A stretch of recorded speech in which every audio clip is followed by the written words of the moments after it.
welcome in everyone to the Dogs Down South podcast. It is Georgia, Alabama week, and man, sometimes this is a really exciting week. It could be a week of butterflies. It could be a week of, I don't know. For me, it's superstitions going on in my head, but we're here, me and Fish, and we're getting ready to talk about it. Thanks for joining the Dogs Down South podcast. Let's roll.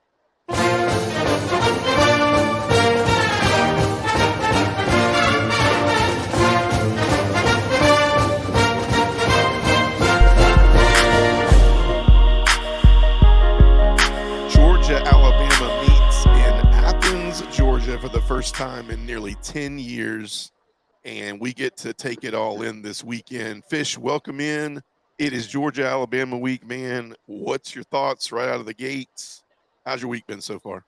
Good, good. Not moving fast enough, man. I can't wait for this weekend. Just we need to hurry up and get there. I mean, because the excitement is starting to turn into a little bit of anxiety, and you know what Georgia fan wouldn't be anxious heading into this game. We haven't. They've had our number, lately, and we actually get them in Athens. Between the hedges this year, which is great. So that's the first time that's happened, like you said, in the Kirby Smart era, at least. Yeah. And it's going to be something, man. It's going to be electric. I'm ready. Can't wait. Yeah, it's going to be something, man. 7:30. Talked a little bit about it on Overreaction Monday. This is the biggest game that Alabama, the biggest crowd at least, I think that Alabama will definitely see thus far this year.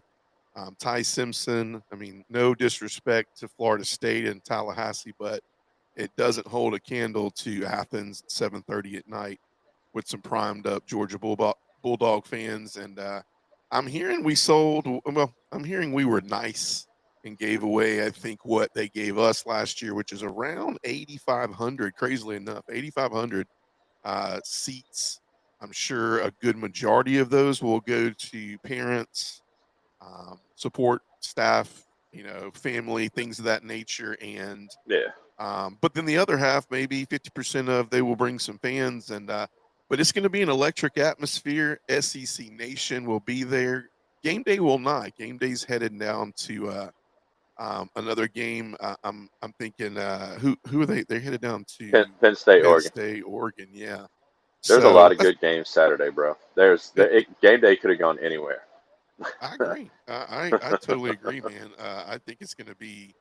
I think it's going to be a great weekend of college football. We'll get to see all those games ahead of the 7:30. The only thing I love the 7:30 matchup. The only thing I don't like when you're viewing it and you're not in attendance is, you see a lot of games throughout the day and you anticipate it. You get a little anxious. You see how Yep. teams possibly are coming out flat or coming out really really good. And I don't know about you, but sometimes it just kind of makes me a little more anxious. Gives me a little bit more butterfly butter Me too. Me too. butterfly. Especially when I see other teams coming out the gates hot, and then I'm like, why can't that be us? Sometimes, especially last year, dude. Watching all these other teams just get started on the right foot, come out of the gate swinging, and we were playing putt Absolutely. putt a lot of the time last year. So far this year, we've been all right. Gunner's been good early on in the game. We're not waiting until the third quarter to unleash the offense. So Absolutely. No, I agree. I agree. Well, let's hop in, man. We're gonna do a lot. We usually have a lot on these shows. We're live tonight on Facebook. We are live on YouTube. So if you haven't already done so, and you're joining us on YouTube, thanks for joining us on YouTube. And if you haven't done so, follow us on YouTube, like us on YouTube. We're actually live right now on TikTok. I'm trying to get a live feed, but having a little technical difficulty. So I feel like sometimes I'm at like a submarine, like the con of the yeah, sub, and there's so many screens going on right now. And so I don't yeah, see anything over here, but it says it's live here. So welcome in TikTok viewers. If you're asking questions and I can't see you, I apologize, but I'll get a hand on it really soon. But let's hop right in. Obviously, Georgia, Alabama uh, have met in numerous big games. I think within the last 10 or 15 years, it's very obvious that this Georgia Alabama rivalry per se has been a lot more to the front and center of the SEC, mainly because of the fact of Nick Saban Kirby Smart coming from the Nick Saban coaching tree, and I think he does it really well. I think he Yeah. does it a lot like Nick Saban did. If I see a Nick Saban, I mean, I look at so much support, not support. I used to use that word. So many coaches that have come from Saban's tree, and I feel like Kirby Smart is probably the closest replica Hmm. of Saban. You look at Dan Lanning, you look at Billy Napier, you look at Lane Kiffin, you look at Cristobal at Miami, you look at Dan Lanning out at Oregon. I mean, you look at all these coaches, man, and you look at Kirby. And if I had to, put two people behind a voice and go, which one of them sounds the most like, is going to be Kirby. And so I think Oh yeah. that's why it's been such a predominant. And for a while, it was teacher student type thing. And so that no longer exists. Obviously, when Nick Saban no longer retired and he's moved on to more golf than football. I guess you would think he says more golf than football. Hmm. But so this is why this is at the front and center of college football the last 10 or 15 years. But met mostly in big games, SEC titles, playoff games. Alabama leads the all-time series 44-26-4. Back in the day where we didn't actually hack this out until the end. Georgia enters at 3-0. Gunnar Stockton leads 721 yards passing, completion rate over 70%. The huge mark in there. I just got to be honest tonight. I know we're not trying to. We're not trying to jinx, but the limiting turnovers has been big for Gunner this year in those 3 games. Rushing game, Nate Frazier, even though this is looking more like a 3 and 4 headed monster. And then when you look at Alabama, 2-1, obviously the big stat for them, total offense ranks around with 335 yards per game, albeit 2 of those games are against teams that they should have run it up pretty well on. Oh yeah. 2-1, obviously the one loss coming from Florida State in Tallahassee. Some key injuries. Alabama is set to get Jam Miller back, their top running back from last year, as well as defensive tackle Tim Keenan. They had Latham had a really scary linebacker from Alabama had a really scary neck type injury in practices. So we don't know what his status is, but more importantly, just wish him the best. Yeah. Georgia slight favorite, 54-ish% chance of winning this, razor thin, with all odds makers and experts kind of coming in. But Fish, right out of the gate, like just a lot of our fans coming into this game are like, what what does this look like? We see what it looks like on paper, but like, what does this feel like coming into Athens? Like, what does this have the feeling of when you look at what Georgia's been able to do on offense? Some of the woes we've had on defense. Woes, I say, are just we haven't looked the same on defense, obviously against Tennessee, and then Yeah. Alabama not looking like Alabama against Florida State, but then coming back against 2 teams they should have beat really bad. So it's hard to predict what we got coming in, but give us a little take on what you think we're looking at as this game plays out coming into Athens on Saturday night. Man, I mean, if we don't get them Saturday, when are we going to get them? Right. Okay, they've got an unproven quarterback coming in. They're not at 100%. They won't be even if Jam Miller and that defensive lineman come back. This will be their first play, live action all season. So their stamina is not going to be what it needs to be. They're going to be a little rusty. I don't know how much they've been able to practice throughout, the season. So I don't know. The timing maybe, some timing things might be an issue. This sets up great for us. I mean, it really does. I mean, we've got a great opportunity ahead of us, and I don't know why, but it feels like this is a must-win for us. Yeah. In my opinion, we need this game. We've got to get this game. Like we have to for our mental state, for the stigma, the Alabama voodoo or whatever, that we got the natty from them. That was great. That was a good game. But why can't we beat them anywhere else? Even if it's a neutral site in Atlanta, we haven't beaten them for an SEC title. They've beat us like 4 or 5 times, in recent memory. And it's if we don't, like I said, man, if we don't get them this week, when are we going to get them? Yeah. Yeah. No, that kind of sets it up. I agree with you. I mean, it's one of those scenarios where it feels very desperate right now for Georgia with these last 10 games. the factor that plays in for me that changes a lot of the dynamic of what's gone on with these 10 years of 1-9 is the fact the lack of times it's been in the stadium right behind us. It's almost kind of weird. Like Oh, and how many next year, times? Yeah, next next year year we we play them in Tuscaloosa. right back in Tuscaloosa with the new Yep. schedules dropping out. So Yep. that's the thing to me that has like been. I just feel like Alabama's been able to dodge the stadium back here.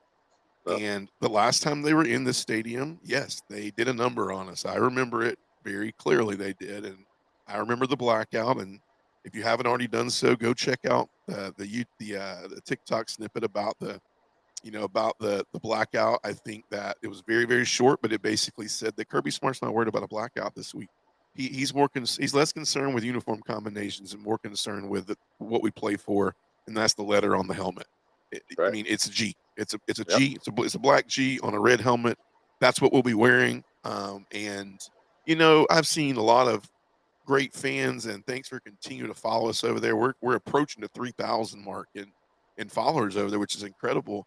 And a lot of dog fans agree. At the end of the day, I've heard maybe 10% chime in and be like, well, it should be the players' choice and it should be the captains. And, they should, it's something that makes the game fun. And at the end of the day, I don't think, I mean, It's a yes, distraction. for the fans, it's fun, but It's a this distraction. game's changed, right, Fish? I mean, we got donors out there chunking out millions of dollars, Yep. and it ain't fun. This has definitely become more of a. It feels like a job, right? It feels like It's a it's more. business. Yeah, It's it business. does. Yeah, I agree. So I don't know if we're really kind of playing around with that anymore, to say the least. But I feel like this behind us tonight is going to be a game changer come Saturday. I think this crowd will be very amped. I think you're going to give them a lot of time. I mean, let's just speak freely here. You're going to give the student section a pretty good time to get primed up. They're going to be loud. They're going to be ready to go. They're going to be. I mean, there's going to be a lot of noise in this stadium. And I think Ty Simpson. I mean, you got to remember Ty Simpson. This is his first year as a starter for Alabama, and the worst atmosphere he has been in this year has been Florida State, and that's not the worst atmosphere that he's going to see all year. Heck And no, that's and a it didn't small go well stadium, for him. dude. It didn't go well for him. 60,000 maybe, and then it was raining, so there was Right. probably a lot less than that. Right. Yeah. So real quick for the listeners and viewers, obviously when we look at matchup areas, right, we always do some matchup stuff, and I think when you look at Gunner, you look at strengths for Gunner have been, we talked about it, is his passing yards versus ability to not turn the ball over. I think when you look at Ty Simpson, very very similar, right? I think when we look at the last two games, the ability to not put the ball on the ground, period. I think he went about 14 or 15 throws, very similar to Joey Aguilar last 2 weeks ago, where the ball didn't touch the ground against the last opponent. And you can say what you want to about, you know, the last opponent. Throwing and catching still, I mean, you still got to throw and catch and it's built off timing. So I think for these two guys, that's a very important statistic, is the amount of times that they've limited turnovers and the amount of times that they have put the ball on the ground, period. Um, Yep. Gunner, obviously, most of his misses have been in opportunities of taking shots, right?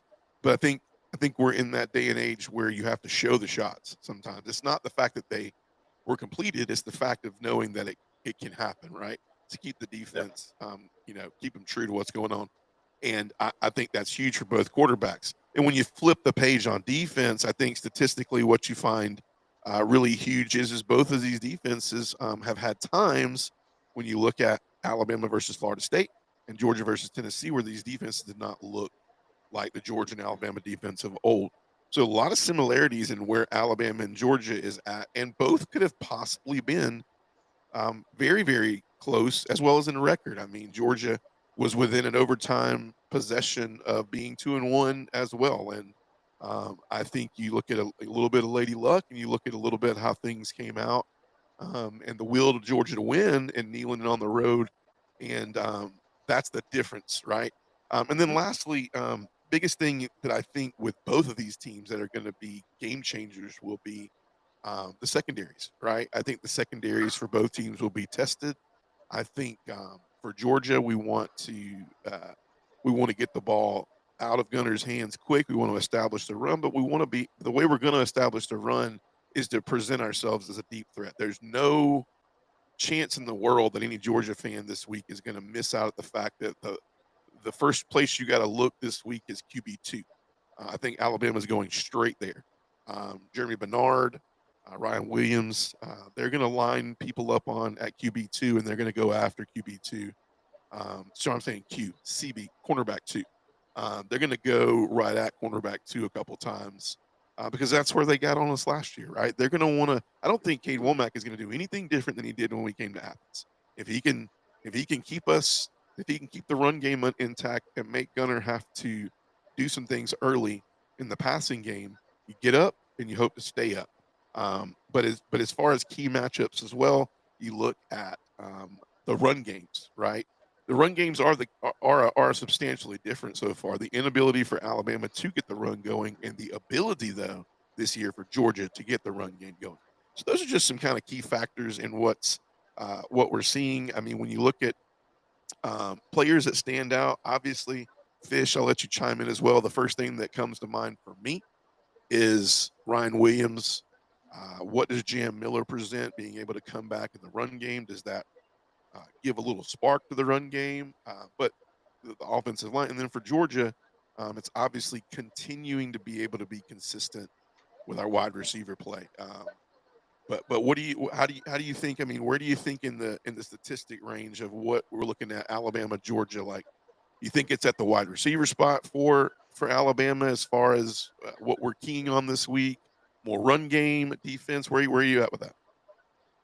Dude, do you remember how you felt maybe like the week leading up to between the last game and the Ohio State game?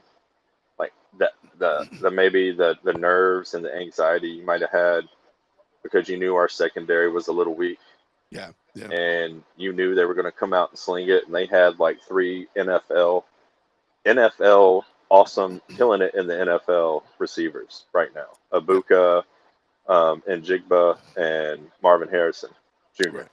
Mm-hmm. Um, you know, and that's kind of how I'm feeling right now because our secondary got smoked last week, to say the least. They missed some balls. They had some blown assignments, and they led to huge plays and a huge day.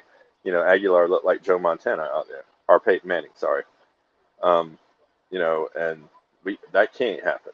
That can't happen. We got to key in on Ryan Williams, and we cannot let him beat us.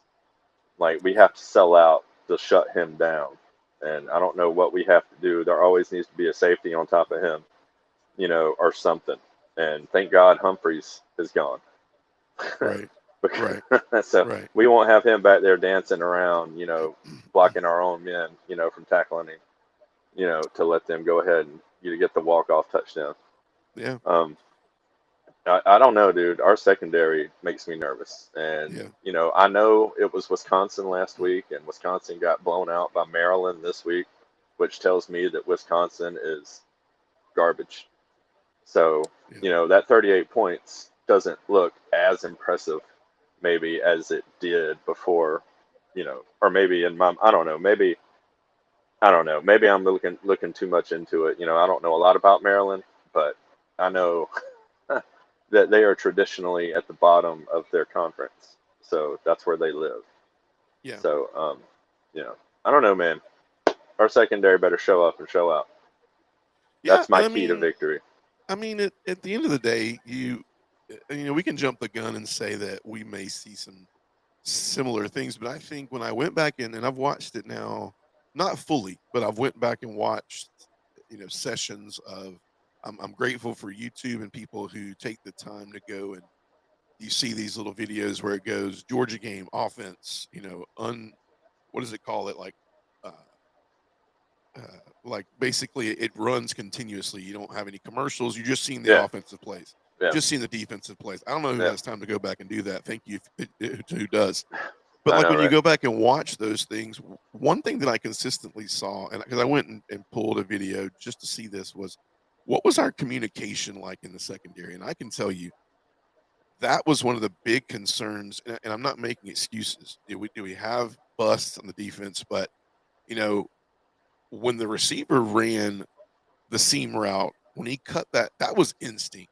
That wasn't blown coverage. That was instinct, and that was the inability to hear the check. Because when you look at the middle of the field, you go, why don't we have somebody in the middle of the field? And it's because right there they had been gashing us in crossing routes. I don't know if a lot of the listeners, if I got young listeners or even old ones that used to play in the day, but one of the best plays you can run on Madden or college football is you can flood the field, and you can those crossing routes and man coverage are going to drag people all sorts of directions. And if and we talked about the inability to get to the quarterback, you can stand there for days, man, until that thing gets open, because you don't realize how long a football field is from left to right until somebody runs that drag route for days, and Yep. they're going to get open. It's just inevitable. You can throw them open, and so Mhm. the instinct of him to see that there was nobody in the middle of the field and to cut that right up the gut was huge. And we missed it on communication because I think, like you said, we showed our age.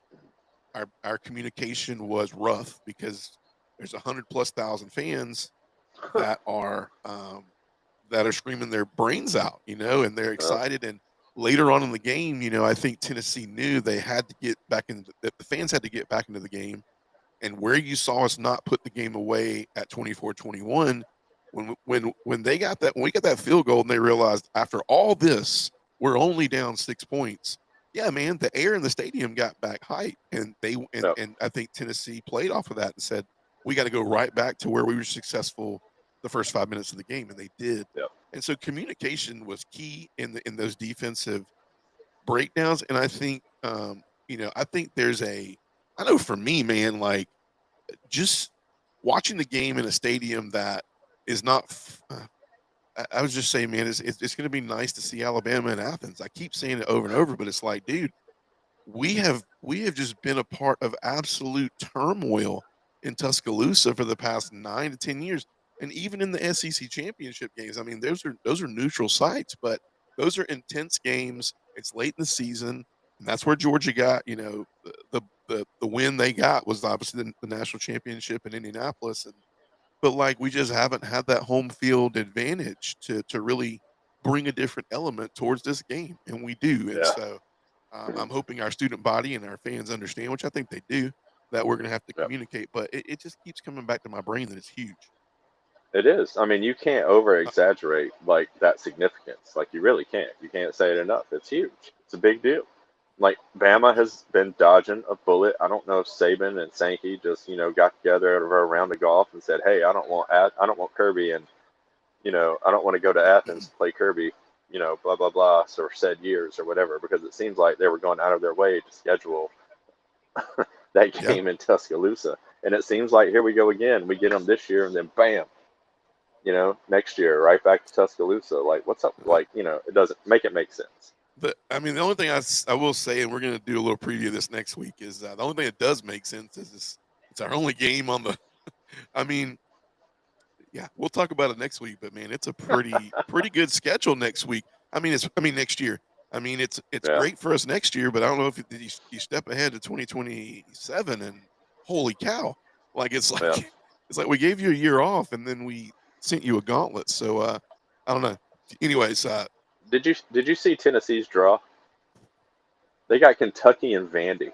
yeah, That's two of yeah. their three teams, and I think Well, Bama's the third. But anyway, I I think don't want to.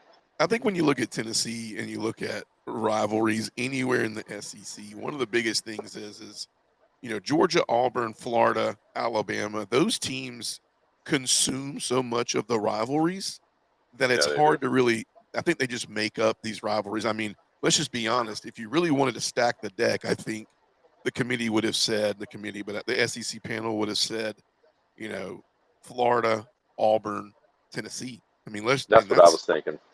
But I thought, I think what couldn't happen is like I think Georgia would have looked and been like, bro, I get it. "Hmm, But like then you turn around, like you said, and then you got schools that are getting Vandy, Kentucky, and I don't know, Florida for that matter. and, and I don't want to hear Vandy's great this or Vandy's whatever because I Right. guarantee you. once Diego leaves, unless they buy a quarterback, they're going to be right back where they. Yeah, I agree, man. Let's get into keys to victory. Let's talk about it. So, we've gotten through all the opinions. We've gotten through all of the what do we think is going to happen here or there, the noise, the news.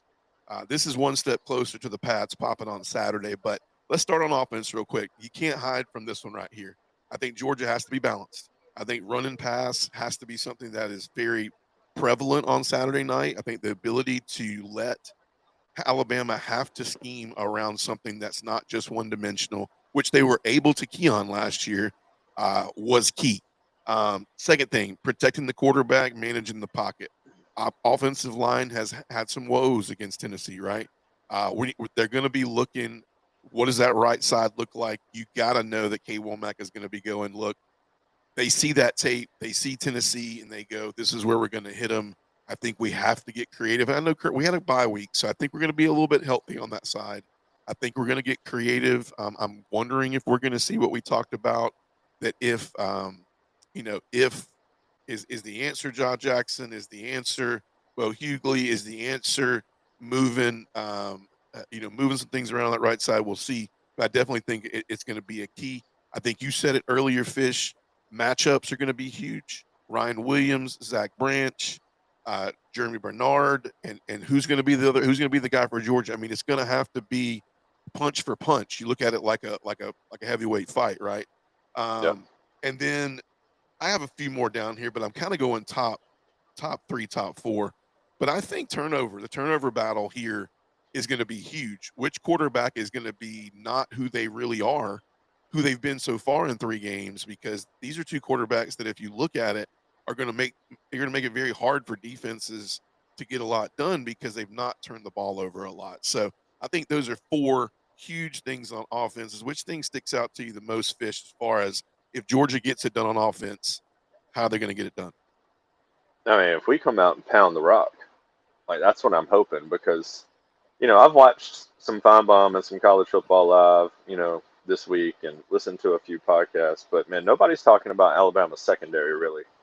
Like they're not talking about our wideouts versus their, DBs. I haven't really heard a lot about that matchup. And Right. is it Right. because like are they suspect or are they just that good? Like does it is that not something that that anyone's worried about?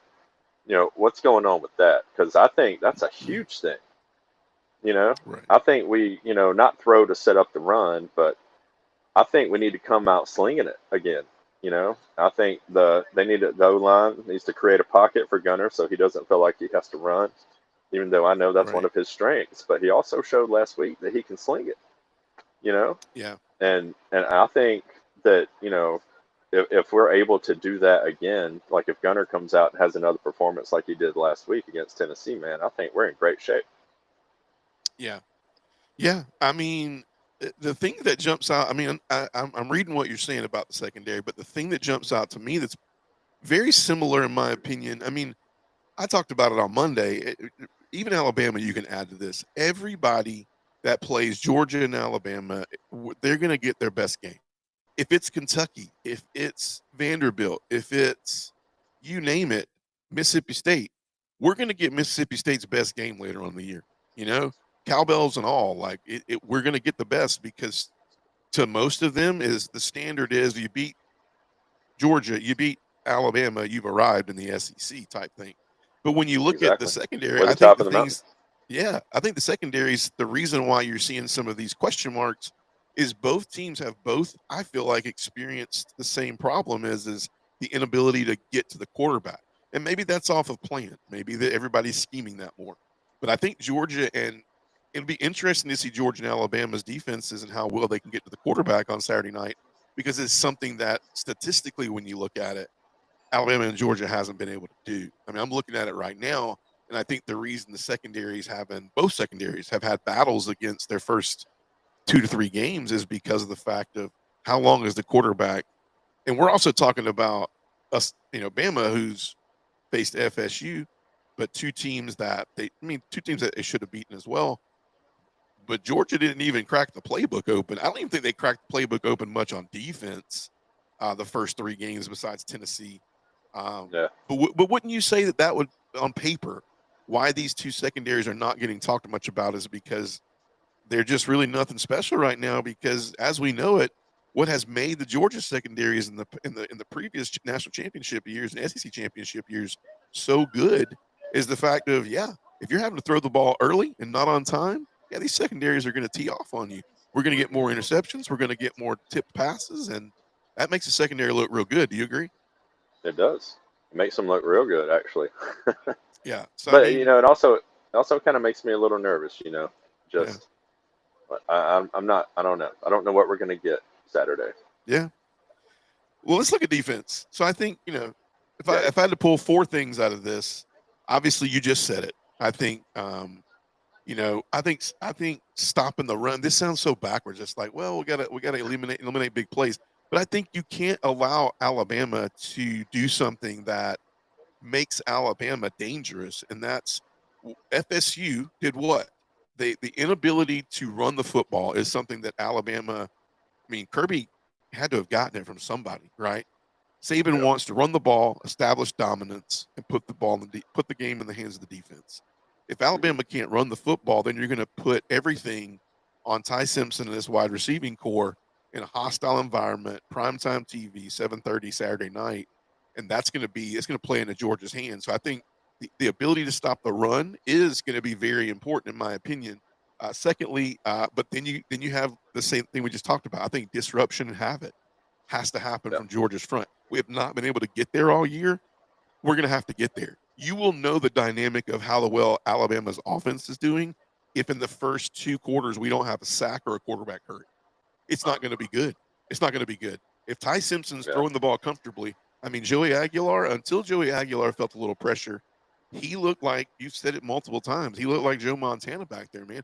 Heck, Fish, you could look like Joe Montana back there if you don't have to worry about Anybody a could. 230-pound linebacker coming at your face. That's right. I mean, I don't know if I can make those They had throws, but yeah, they I set up mean, that pocket I nice think for him, anybody dude. could. He had no worries. I agree. I totally agree.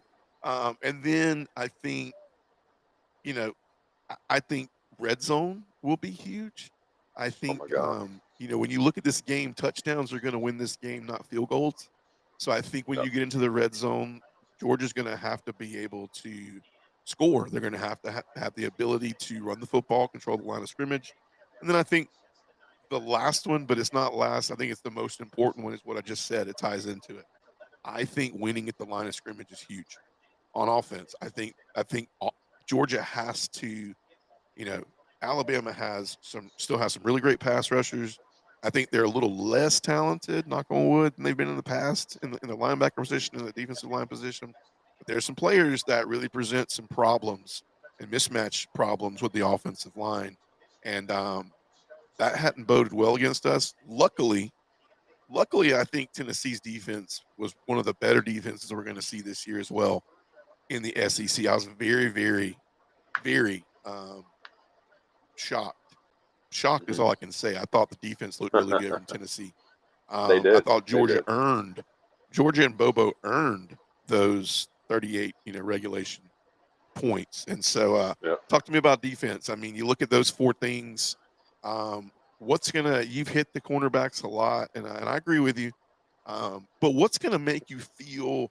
What's going to make you in the first 7 to 8 minutes feel confident about what the defense is going to present the entire night? 2 sacks. Okay. I think, man. I mean, because that'll mean that we're able to get to the quarterback. He's not going to sit back there, and he's not going to be able to have time to sit there and let Ryan Williams run like you said. Mm-hmm. A super long drag route because the kid's fast. And I'm Yeah. not sure if we have somebody in our secondary that can go with him foot for foot, like step for step. I'm not sure. I know we've Yeah. got some speed, we got some talent, but like you said, staying on him and staying with him, when he just improvises and maybe, starts to slant or turns a streak into a post or whatever, Yeah. we're going to have somebody that can keep up with him. Yeah. And that's going to be huge. Yeah. I mean, th- they're very standard. They're very vanilla, but I do think that it's why the word standard is used a lot when you look at Georgia, you look at Alabama, and the SEC.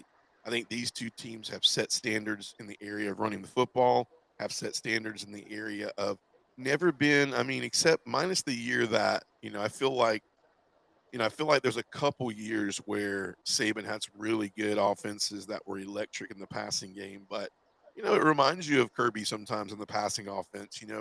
I think Saban and Kirby play by the old book of if I don't give you the ball in easy situations, you don't score a lot of points, right?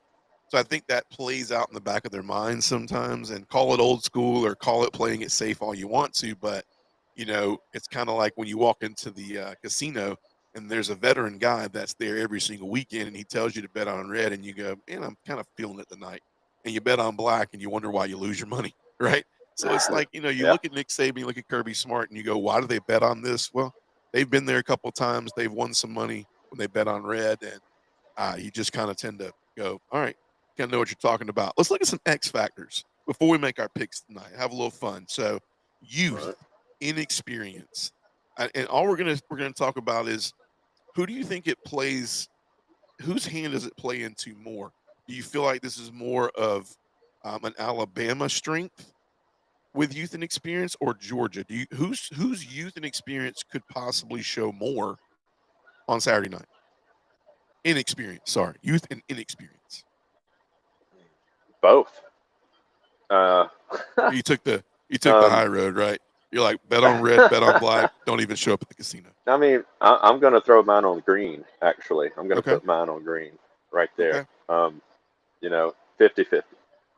It's, I don't know, man, because honestly, I don't think kids nowadays are bothered as much by moments, you know what I mean? And atmosphere. I think I'm not saying home field advantage doesn't matter because it definitely does. Because communication, momentum, that kind of thing. That all plays in. Those are all factors. Um, but I don't think our DBs are going to go out there. That's where we're the youngest. Well, I don't know. We're young all over the place. But I don't think they're going to go out there and be shook. hmm I think they're going to be able to to play the game and be in the right spot at the right time, but at the same time, you know, knowing how to handle that environment, hmm So I think that puts it a little more in our favor than Alabama's, because they've got some youth and some places on Right, defense right. that could possibly, you know, just be rattled, get Right. shook. Because, like you said, I mean, Bryant Denny is a little bit bigger than our stadium, but I don't think like the noise. They haven't heard noise like they're going to hear Saturday night. Like Yeah. they haven't had to communicate with 98,000 loud, all day cooking all day. Just themselves is what I mean when when I say cooking. Yeah. You know, they're going to have all day. They're going to be drinking. They're going to be drunk. They're going to be crunk. They sell liquor. They sell beer. I'm sorry, in the Drunk and stadium crunk. now, dude. Oh my lord, that place is going to be like, the quote where Larry Munson, worse than bonkers Worse than Saturday night. bonkers. That's So I good, man. think that alone, I think that's going to be why I think we get the edge as far as youth goes. I think their Yeah. guys are going to be a little more rattled than us. Yeah, and I think I'm gonna kind of play the green card on this one too. I'm gonna put my money on green. Here's the reason why.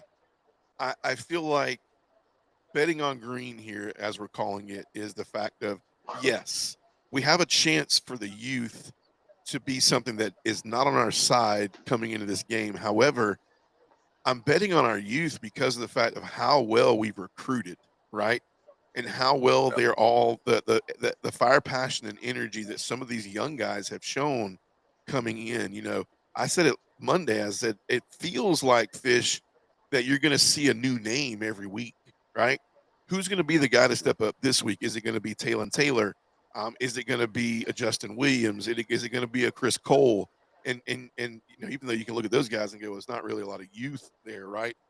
You can look at Yep. what not age youth, but you can look at some of these guys will be experiencing Sanford Stadium at a level they've never experienced it before. Zachariah Branch, Noah Thomas. Noah Thomas has played in front of the 12th, the 12th man, which is a pretty intimidating place to play at as well.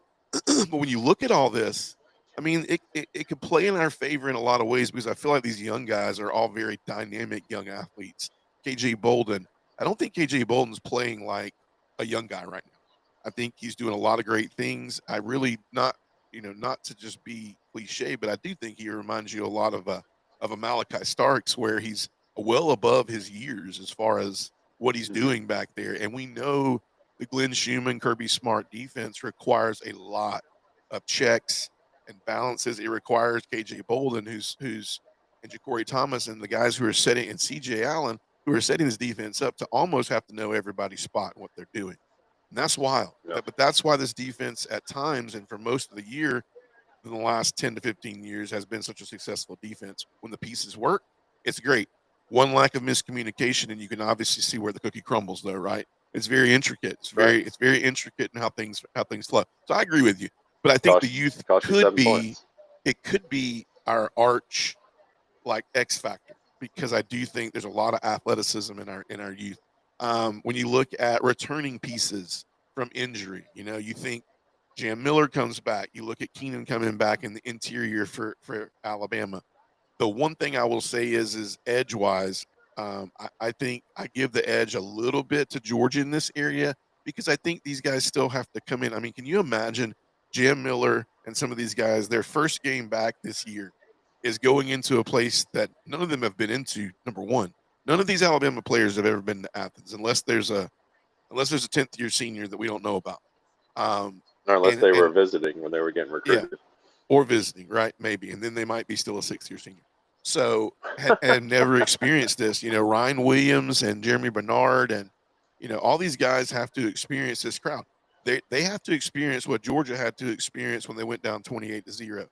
And I think it plays in our favor, but it really puts the pressure on Georgia to have to get out early. I didn't say the pressure on Georgia to win the game. I think what starts to make this game feel a little bit more winnable quickly is the fact of, can you put them in the situation that they put us in last year when we headed into Yeah. Tuscaloosa? And the last thing I'll say is X factor wise is penalties, man. Penalties and discipline.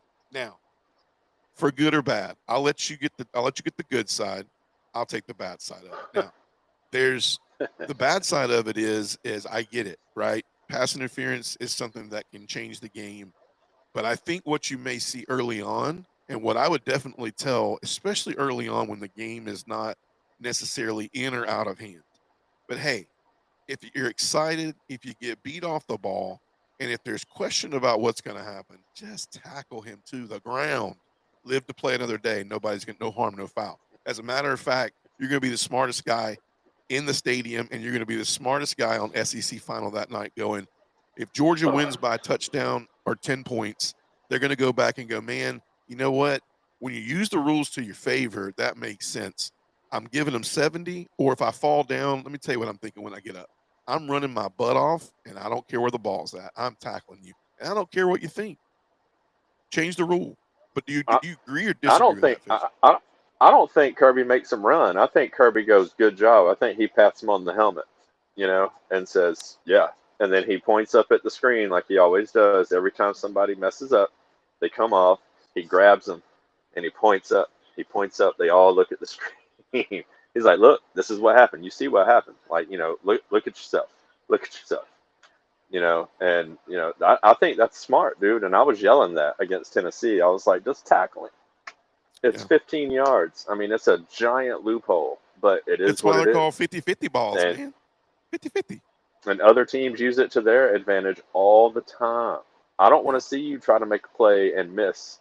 Okay, like if you're beat 5, 10 yards, or the guy's about to cook you, slap his foot, Yeah. you know, trip him, knock him down, do something, grab his jersey, push him out of bounds, something, anything. Yeah. Yeah. 15 versus 7, dude. I'll take 15 all day long. Yeah. 15 versus 70. I mean, you may call him Hollywood Williams, but let me just tell you, Ryan Williams, if you want to give me one wish for the month of September, it will to put Ryan Williams in his place, to understand he's 18 years old and there's a way to play the game, and he plays it a little bit. I mean, he's very athletic, but I don't know, man. That's one of those things where I look and go, the NFL can humble you, but at the end of the day, some humbling's coming, and Georgia Georgia owes him a little bit from last year. in a huge way. And I just feel like you look at Bernard, and then we got to make our picks tonight. But you look at Jeremy Bernard and you look at Ryan Williams, and they're 4 deep at wide receiver. After that, it's a really big fall off. I think 1 and 2 are legit. It's not the talent they've had in the past. It definitely is not the talent they've had in the past. But Ryan Williams and Jeremy Bernard are as solid and as I would say electric in the means of Jeremy Bernard is a really good possessive wide receiver. He has a great catch Yeah, radius, whereas Ryan Williams is runs what good can he do routes. with the ball, after catch. But like I'm looking at both and going, play the scouting report. If I'm Dalen Everett and I'm versus Jeremy Bernard, I can play him a little bit more physical to not beat me deep because he is more of the person that's going to try to get them 8, 12, 14. But Ryan Williams is doing two things, man. He's trying to get you he's trying to get you to overreact to the deep ball so he can catch a hitch and he can juke you and take you for 70 yards, or he's trying to run right past you. So let's not get it Yeah, twisted. Just understand that let's not overthink it. Don't get it in our head that we have to make these spectacular plays. The athleticism in our cornerbacks is there. I do think not not stemming off the mistakes from Tennessee, but I still do think that this could be one of the best secondaries that Kirby Smart's had talent wise. We haven't seen it hit the stat sheet. It would be great for it to hit the stat sheet on Saturday night. That would be the blessing. Is if they have their do you best think game so far Saturday. do you think Kirby has Dalen follow him around, follow Williams around, or do you think he just lets whoever covering wherever he lines up? I think this is what I think. I think you're going to see Kirby 2 weeks, right? So let's. I love this question. I'm glad you mentioned it because I didn't speak about this much at Tennessee. You saw the quick reaction, really quick, right? What do we want to do? We were we were concerned with the things we said about Tennessee. Tennessee, in order to get that offense to do what it wants to do, it has to run the football. They didn't spread us out, Fish. And Heupel's always been a very hybrid offense. He has like 3 or 4 offenses in his mind.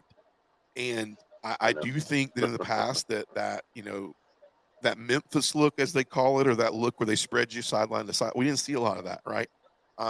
The ability to play numbers in the box didn't really happen. So I think we were a little confused on that. I think Heupel did it on purpose. So, but right out of the box, we were given a safety to the box, and we quickly learned that can't happen. Now, what does that do when we commit to over the top?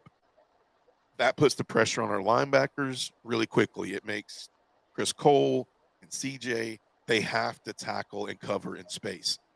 I think that was a plus for us against Tennessee. I think the ability for Chris Cole to cover wide receivers and tight ends and CJ Allen to be the run stopper that he is played to our favor in the second half. So that's what gave me confidence in knowing that I think you're going to see a lot of different. I think we're going to keep that 2 look. I think we're going to try to make Bama run the football against us. I think we're going to keep 2 over the top. We're gonna make Bama run the football against us to see if they can do it. And then I think from there, what you see is I think they're going to disguise a lot of coverage. You're going to see a lot of robber. You're going to see a lot of blitz, but you're going to see a lot of linebackers standing up, and you don't know where they're coming from.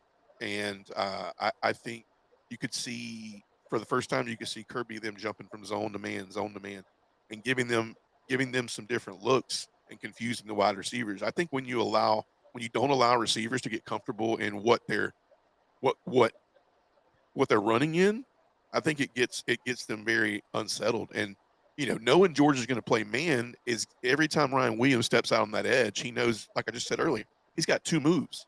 He's either trying to get you to bite, catch the ball 10 yards down the field, and then run around you, or he's just trying to run by you. But I think zone coverage, I think zone coverage is something Georgia doesn't do a lot of, but I think you don't see it a lot, so that when they pull it out, it's a wild card. I know that was long winded, but I'm glad you asked the question Yep. because I do think we're gonna call No, for go for it. Alabama to man up and run the ball. I think we're gonna call for them to run the ball. Um, Yep. and if we can do that and I mean, go back and check it will give you promise to go back and check the FSU tape out because that's what FSU did. FSU said, run the football on me. They couldn't do it, especially with Jam Miller out. They were like, run the football on me. They didn't do it, and Ty Simpson had to throw some balls into some very weird and tight coverage, and it didn't bode well for him. But hey, man, let's make some picks, and then we're gonna make this Did not. Georgia Alabama pick. Let's hop right in. This is our weekly SEC and then outside the SEC picks. Let's start right in here in the SEC, Fish. We are going to start with Utah State heading to number 18 Vanderbilt. Vandy's undefeated at home, undefeated at home with a scoreboard. Utah Oh my State gosh. has had SEC experience, but Vandy should control the tempo, should be able to take this at home. I think we got Vandy at 22.5. Who you got, Fish? Give me Vandy, but 20. I don't know. They've been putting some points on the board this year, man. So yeah, I give them that and the points. I would take Imagine that. Take that. Vandy 5-0, man. This is all sinking into Diego Pavia's national championship run right here. They're going to be undefeated when they play Bama, probably. Number 22 Notre Dame. It's looking like it. A different looking Notre Dame. 1-2 Notre Dame got their first victory last week, heading into Arkansas, and I think we can all agree, Arkansas. This is kind of a feeling of for both teams. One, not necessarily because of their job, but one necessarily going. Notre Dame's basically play into the facts of even if we win out, it's going to be hard for us to make the playoffs. So they're definitely coming into Arkansas feeling like every game is playoff football. For Arkansas, it almost gets the feeling of how many more of these can continue on before, or have they committed to 6 games, or have they committed to the entire season? You don't really know, but it just seems like every week the Pittman era is coming closer and closer to an end. Fish, who do you got in this game? 12 o'clock ABC Saturday. I think Notre Dame finally gets their third loss, and it's finally done enough for the voters to quit putting them in the top 25, bro. They are literally surrounded by 3-0 teams back there, 20-25, sitting there right in the middle, and they're 1-2. They have no business being ranked. Arkansas looked decent against Ole Miss. I think Ole Miss is better than a lot of people thought because we didn't know what we were getting out of Ole Miss this season. There wasn't a lot of talk, not a lot of hype surrounding the team. It was just like they were in the middle, and that's where they were, and nobody was really talking about them. I think Arkansas is going to beat them up. I think they're going to get them by at least 10. I want to root for Arkansas, man, but this plays into Notre Dame's hand. Notre Dame has not had a ton of success on the offense this year, and man, what a better way to get a spark going with the worst defense, not only in the SEC, but possibly in the whole country. I mean, this defense is bad, and Notre Dame's defense has been doing a really good job this year. This will be the best defense I think Taylor Green will see this year.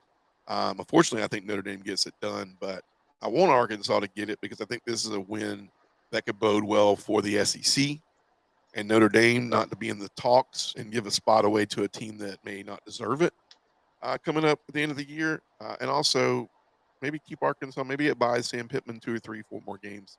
We're going to do lightning round to catch up here. Missouri, number 20, Missouri, 4-0, 43.5-point favorites, 7:30 ESPN. You against UMass. Who you got, Fish? Lord have mercy, Missouri. Yeah, I got Missouri. I hate having to pick Drinkowitz. I think this is a no-brainer here, but man, Ahmad Hardy has been very, very impressive. Bo Prabula impressive.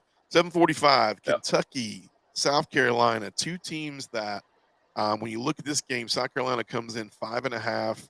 South Carolina's this would just really get people into the who is South Carolina, bipolar South Carolina if they were to lose this game, with all the hype and them coming in being a possible playoff team with Lenora Sellers and this Nick Harbor and this revamped offense, and this could be another dagger to Stoops at Kentucky with a lot of unwinnable games coming down his way. Who do you think gets it at 7:45 Saturday night, Fish? Where is this game? Kroger Field or Williams Brice? This game is William Brice. No, give me South Carolina. Yeah, I think South Carolina wins this game.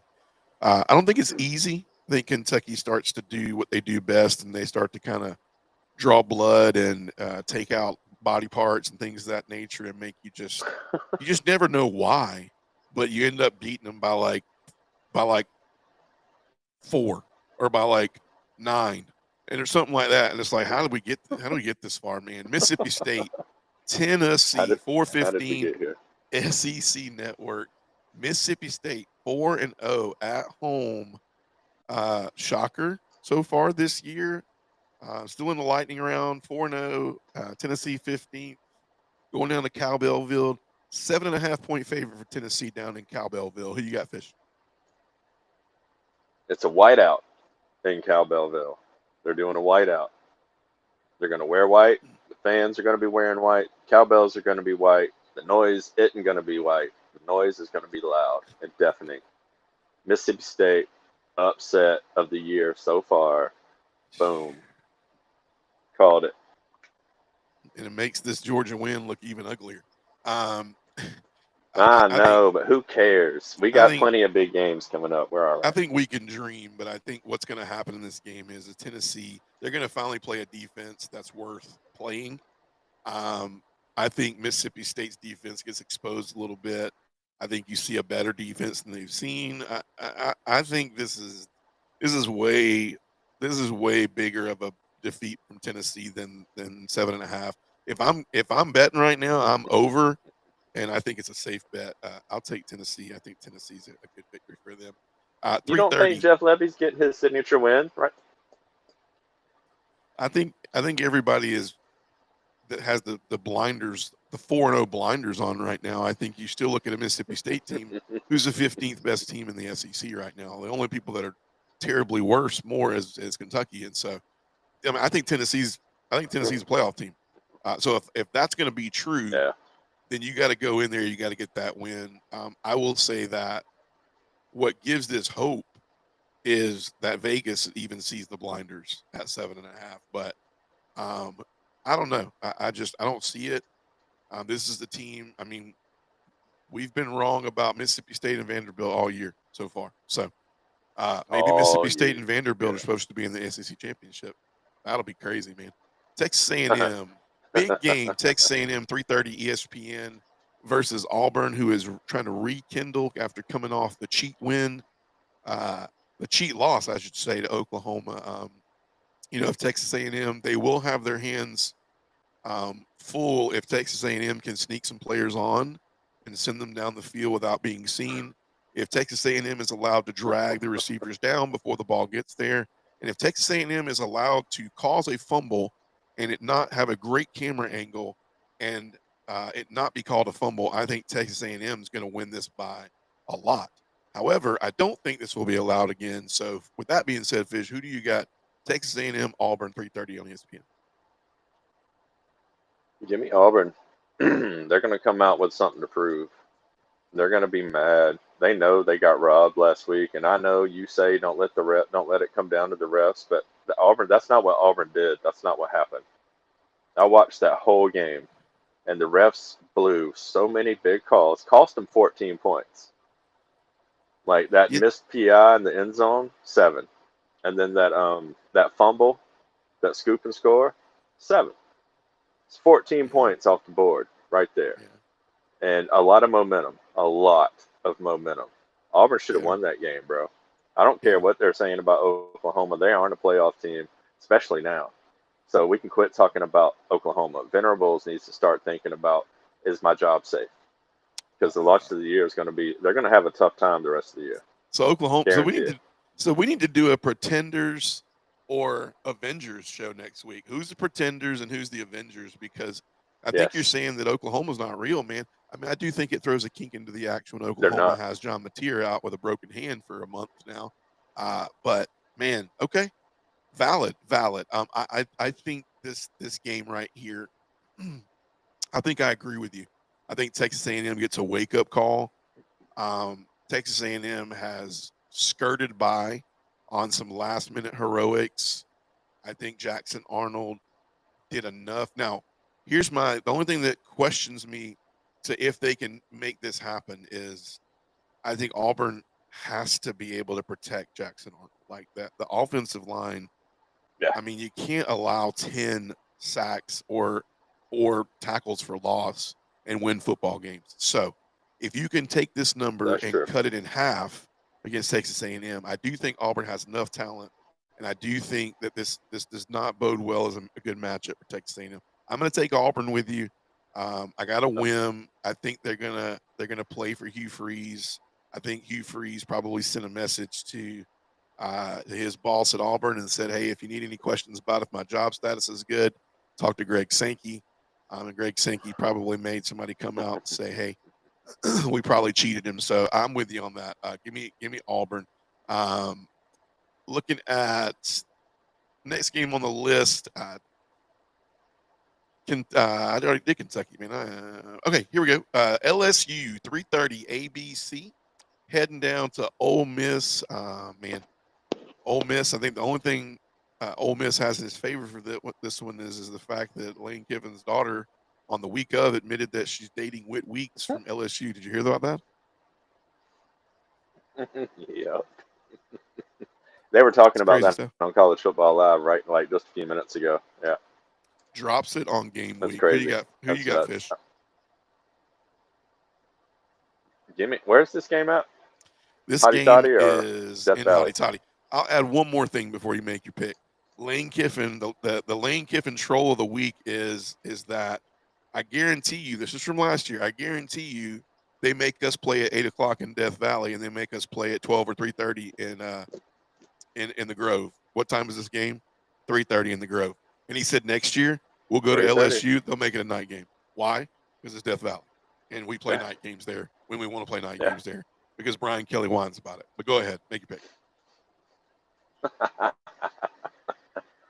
No, I'm not picking with Brian Kelly. I hate Brian Kelly. I hate that every Monday I have to fast forward through the first 15 minutes of Paul Feinbaum because that clown is on there talking about his team and just trying to be all political and fake and phony, and get him out of here. Give me Ole Miss. Yeah, the thing that scares me with this one is the inability for LSU to have an offense show up. You have receivers that you've brought in through the portal who are supposed to be really good running backs. You've revamped this offense. What's looked the best has been your defense. But the thing that you were going to bank on all year, your Heisman Trophy winning quarterback, Garrett Nussmeier, this has not all gelled well. And you got to go on the road to the Grove. I agree with you, man. I think Ole Miss, right now, Ole Miss is a 1.5 favorite in this game at home. If you move this game to 7:30, they are 3-point favorites. And so I agree with Lane Kiffin. Give me Lane. I think Lane knows. Brian Kelly's number. I also want to see Brian Kelly have to take on, if the offense doesn't show up, I want to see Brian Kelly now have to take on the reporters after a loss instead of being able to back it up with, "We got the win," right? I think that's just kind of a joke of a excuse. We're going to go one game outside of the SEC. Then we're going to pick the Georgia Alabama game. The one game we're going to hit is where game day is going. Penn State, number 3 Penn State, heading down to Oregon. The cool thing I love about game days at Oregon is they're waking up and everybody's out there in the middle of the night, looks like, because they're 3 hours behind and it's 6 o'clock in the morning, and I don't know what kind of weather it's going to be, but man, loud Outson Stadium. This is going to be, Dan Lanning is starting to show his background a little bit. He's been there at Oregon now for going on, I think this is his 3rd year at Oregon. So defense is starting, which is his background, his backbone is starting to pick up. Defense is starting to be a dominant force at Oregon.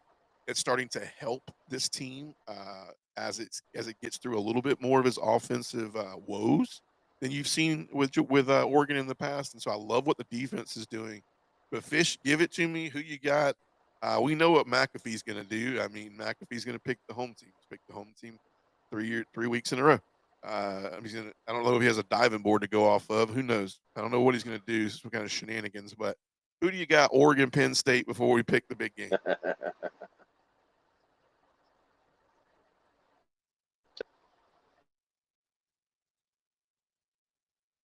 think I'm losing you, Fish. You got me? You there? You there? Yep. You hear me? Yeah, I got you now. Who do you got? Oregon, Penn State. I can hear you. You can't hear me? I can hear you. Oh. Give me the Ducks. Flying V, baby. The flying V is going to take the dub. James Franklin, man, can't get it done. I'm with you, man. Give me Oregon, man. I'm with you. Oregon all the way. And then the number 5 Georgia Bulldogs. Got the Alabama Crimson Tide. It's the SEC game of the week coming to Athens, 7:30 Saturday night between the hedges. Give me one key. Give me one. Tell me what's going to be the difference in the game. Give me your prediction and give me your score, Fish. There's some defense. And I mentioned it earlier. I think pressure on Ty Simpson is going to be key because Jam Miller is going to be soft and he's not going to have the legs to run up and down. So we need to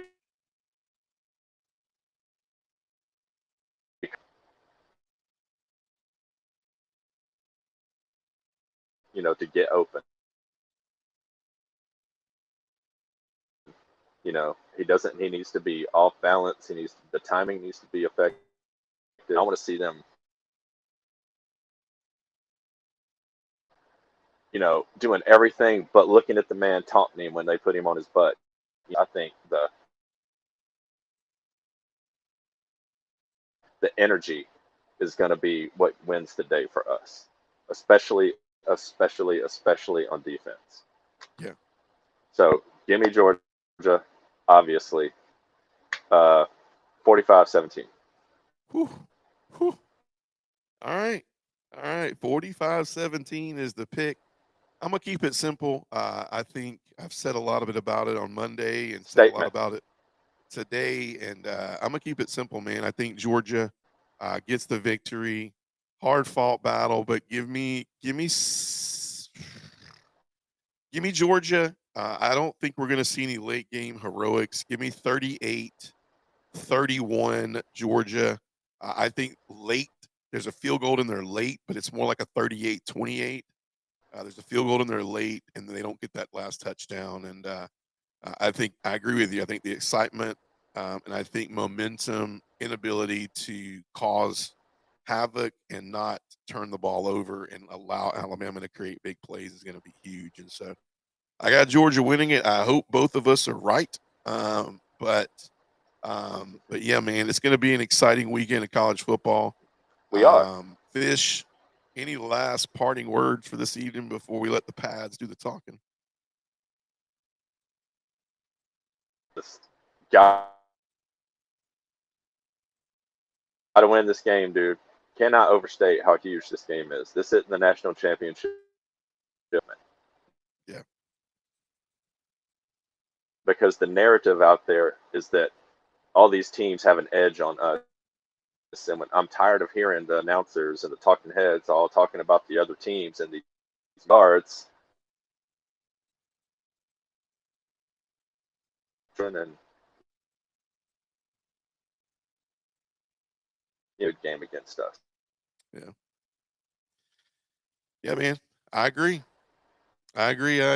Well, hey, dog fans, I hope everyone enjoys the rest of their week. I hope Thursday and Friday go by quick so we can get to Saturday and get this show on the road, 7:30 in Athens on Saturday. If you haven't already done so, we are on YouTube, Dogs Down South. Go like and follow us on YouTube, TikTok, Dogs Down South, Facebook, Dogs Down South. And 24 hours later, we're on Apple Podcast and Spotify, Dogs Down South. Fish, as always, it's been fun. We will let the pads talk now, and hopefully our predictions are on point. For myself, Fish, and all of Dog Nation, have a great evening. Have a great week. Can't wait to see how we show up Saturday, and go Dogs.